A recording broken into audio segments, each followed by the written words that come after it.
Hey guys, subscribe for daily content. And if you're shopping for gear, make sure you check out the description for the newest items at some of the very best online retailers. There's also links for some of the items that I personally recommend. Thanks! What's going on YouTube? Metal Complex here, and today I've got another interesting knife review / knife overview to share with you guys. These are the new Artisan Cutlery Andromeda button lock, a design by Ray Laconico, and then of course produced by Artisan Cutlery. We have two different versions here, the titanium version and the micarta version. The micarta version is a little bit less, actually quite a bit less. They should be available right now. I'm gonna link them right down below so that you guys can check them out. As per usual, it does help my channel when you use my links, but that is entirely up to you. Thank you so much to Artisan Cutlery for providing these knives for review. Thanks so much to my patrons for supporting me, and please make sure to follow me on Instagram at metal_complex.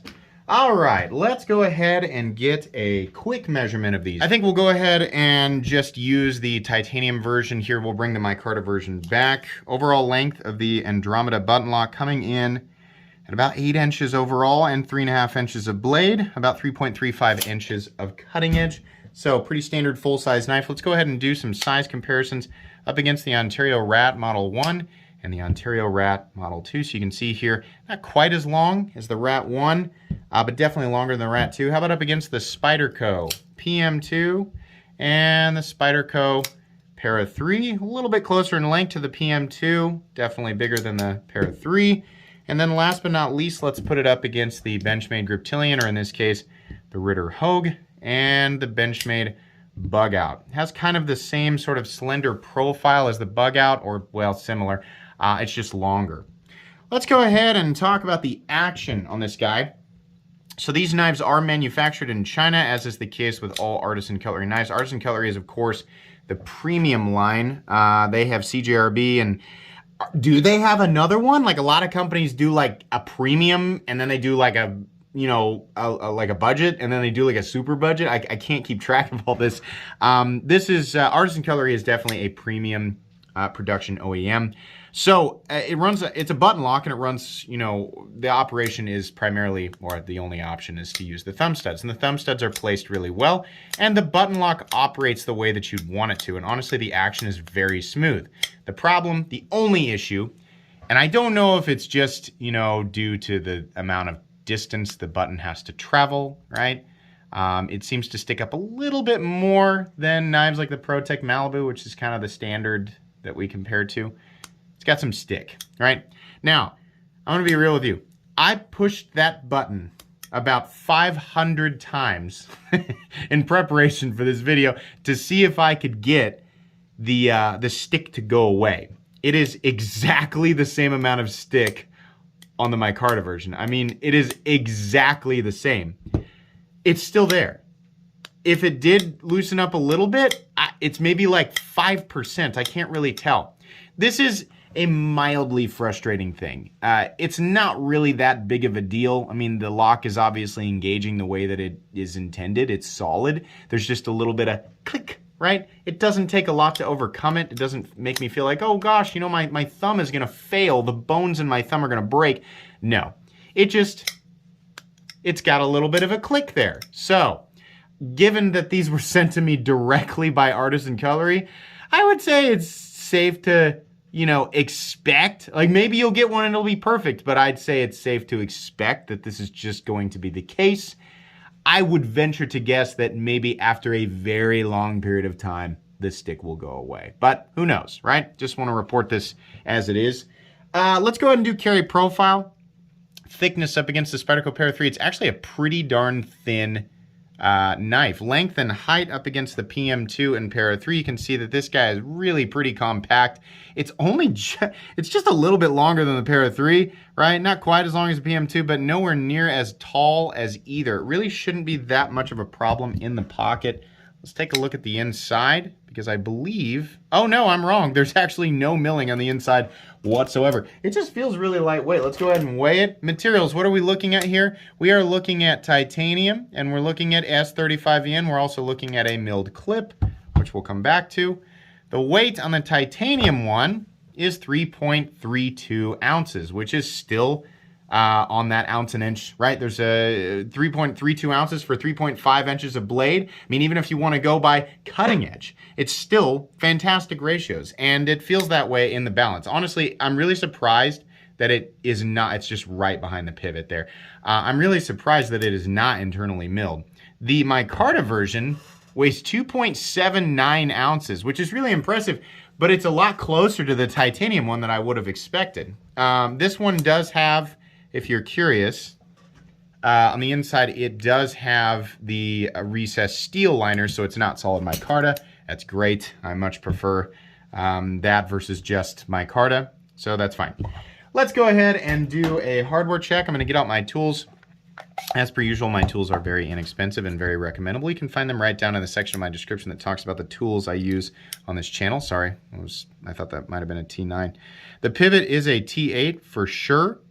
And we do have, to my knowledge, I'm pretty sure I checked this once.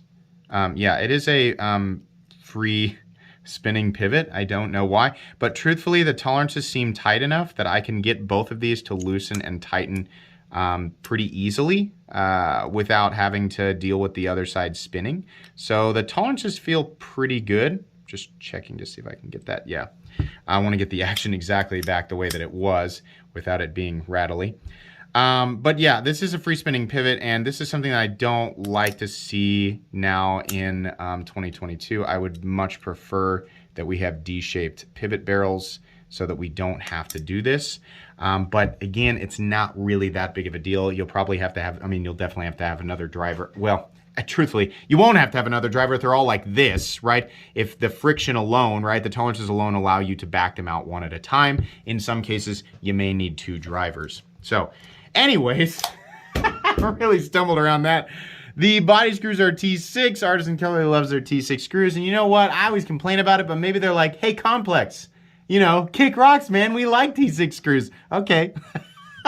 Minimal hardware. One of the screws is actually underneath. Actually, this one probably goes all the way through into the pocket clip, which is a nice way to do that. It shouldn't be that difficult to take apart. Just make sure you have quality tools and a place to put your hardware, and you'll be good to go. Blade stock thickness. Let's take a look here. Very thin. 102 thousandths. My guess is tenth of an inch, probably. All right, have we gotten through everything? Yeah, let's go ahead and talk about the meat and potatoes here. So this is I would say, you can argue with me. I would say these are less obvious Ray Laconico designs, right? When you think Ray Laconico, you definitely, I mean, like, this is definitely a minimalist design, right? That's the first thing you think of. But as far as the profiles he generally goes with, this is a little bit off the beaten path, and I appreciate that. The micarta one looks good. It is incredibly plain, and the benefit here is that it is super duper lightweight and less expensive. We'll get to that.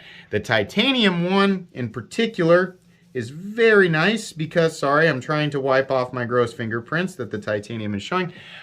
We have some nice diagonal milling lines, and that is just something that I really like.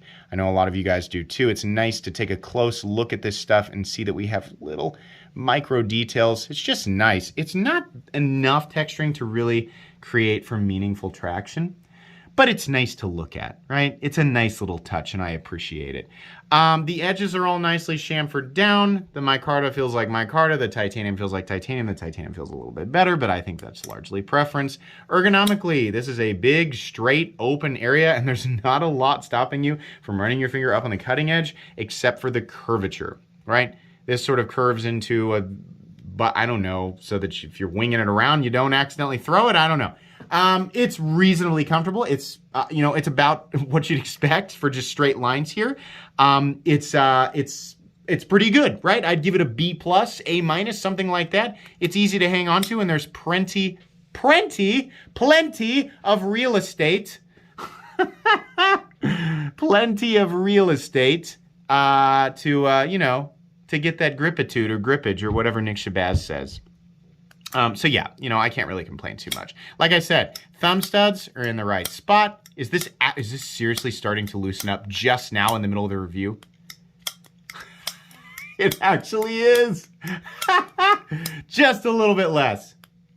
It's still clicking. I would say this is about 20 to 30% better than it was at the start of the video. Okay, it's getting there, definitely. The micarta one I haven't done nearly as much. That's so funny that after 500 or so, seriously, I'm not exaggerating, 500 or so deployments, trying to get it to wear in, it's just now in the middle of the review. Well, that's good. That's good. It's nice to capture these things on video. So this has a satin finish on it. Let's just use the freaking cloth that it came with. This has a satin finish on it, and you know what? I can't remember in the past if Artisan Cutlery was one of those companies that I, kind of knocked on for having like a subpar satin finish. This is nice. This is, I mean, there are no like yellowy burn lines. I can't stand that. And I know that's a picky thing, right? It looks gross when you have a satin finish and it's like kind of yellow, right? No, this is, I mean, it's diamond white, right? And all the grind lines going in the same direction, everything looking good and consistent. This is a nice satin finish. Would I have preferred a tumbled finish? Yes. But this is a good looking satin finish. There's no like darker spots where somebody took the belt and was like, eek.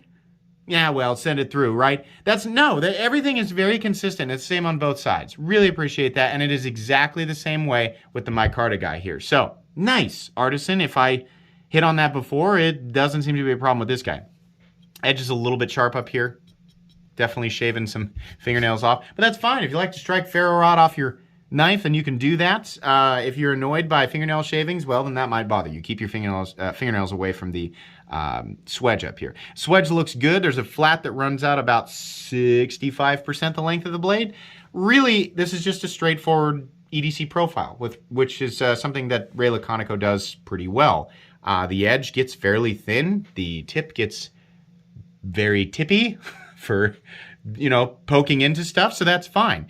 The edge is sharpened really, really well, and I gotta say, I'm in favor of the S35VN here. I don't think S35VN is a universally better steel than 20CV, but let's remember, CPM 20CV, which used to be Duratec 20CV, has been around for 30 years. I have no idea how long S35VN has been around. It's been around for a long time. We periodically see both compositions under $100. So arguments about why they didn't include 20CV because it's a premium knife and it should have a premium steel. It comes down to preference, multi-directional teeter-totter of the composition, right? There's benefits of S35VN that CPM 20CV does not have, and vice versa. I kind of prefer S35VN because it holds a good edge. It is tougher. It is easier to sharpen, and it is still stainless while not quite as stainless as 20CV, right? You can think what you want. I think this will be just fine. This is beautifully sharpened, and the final cutting bevel is very consistent, so that's nice. Fit and finish all the way around, seating of the hardware, right? All looks good.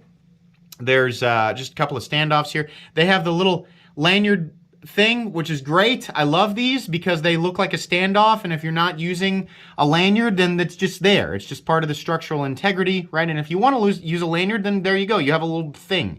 So that's fine. God, it's just blowing me away. It's still a little bit sticky, right? It's still a little bit, but it's loosening up. Popsicle stick clip. That's fine because there is a nice continuous ramp underneath, making this easy on your hands when you're gripping it, and also easy to get in and out of the pocket with one hand. This should rise to meet most varying thicknesses of pocket seam, right? So you shouldn't have that much of an issue. Let's see here. Stop pin is actually attached to the blade, so it's running on channels carved into each of the titanium scales. That's a nice way to do that. Lockup, completely and totally solid. Still just a slight bit of stick. I gotta be honest with you, hold on. No, there's no pivot lash. I'm sorry. I thought I must have been going a little bit this way. There is no pivot lash here. It's consistent, and this feels good, right? It doesn't have a detent ball. It's a plunge lock. This one, let's deploy it to be fair. No blade play. Still a little bit of stick. More than the titanium one now for sure. No pivot lash. Consistent. And exactly this. Actually, this is a little more. Is it? No, it's just the feeling of micarta and titanium. The reverberation's a little different. Okay. This is a cool knife. Only qualms, right? T6 hardware. Button's a little bit sticky. Oh yeah, and centering. Are we centered? This one I adjusted. You saw me mess with the pivot. This one has not been messed with at all, and it's exactly the same. So they're both good. Good centering. T6 hardware, a little bit of a sticky button, right? This guy comes in at $200. This guy comes in at $128. I cannot complain about that. That's really, any amount under 200 would have just been more and more impressive. I think Artisan Cutlery could have easily put this thing out there and just been like, here you go, here's our button lock, but it's $240, and people have been like, man, all right, fine, right? But they did 200. 200's, that's fair, right? It's pretty competitive. It's not the most competitive thing out there, but it's fair. This guy, this is a great deal, right? We're in Kaiser levels of, good deal territory. Make no mistake, yes, these are made in China, but if you've been watching my channel or various other channels that cover knives like this for any period of time, you're probably well aware that Artisan Cutlery is one of those OEMs that's doing premium work. While in the past it has been hit or miss, these are great. So I don't have a problem with these. This is honestly a recommendable knife, and the button lock makes it convenient to use. You get quite a bit of blade for it being so compact and lightweight. The button is really, the more that I do this titanium one is just getting better and better and better. It's still got a little bit to work through, but yeah, I can recommend these knives, absolutely. So if you like the titanium one, you're gonna have to pay quite a bit more, but still pretty good price. The best, truthfully, if you're just like, well, I don't really care if it's titanium, well, then definitely go with the micarta one, because you're going to save yourself like 70 bucks. It's a great knife. Yeah, nice one. It's nice to get a cool one from Artisan Cutlery. Very much enjoyed this. So I do appreciate, once again, Artisan Cutlery sending these in for me to take a look at. These will go in my most recommended knives playlist, so you can check that out if you'd like. Please make sure to follow me on Instagram at metal_complex. If you enjoyed this video, leave a like. If you'd like to check out my other content, I do of course have lots of videos of knives that are either expensive or inexpensive that I do or don't like, so check those out. And if you enjoy all my content, go ahead and click on that Metal Complex logo right there and subscribe, because there's definitely more coming. Thanks again for watching, everybody, and have a great day.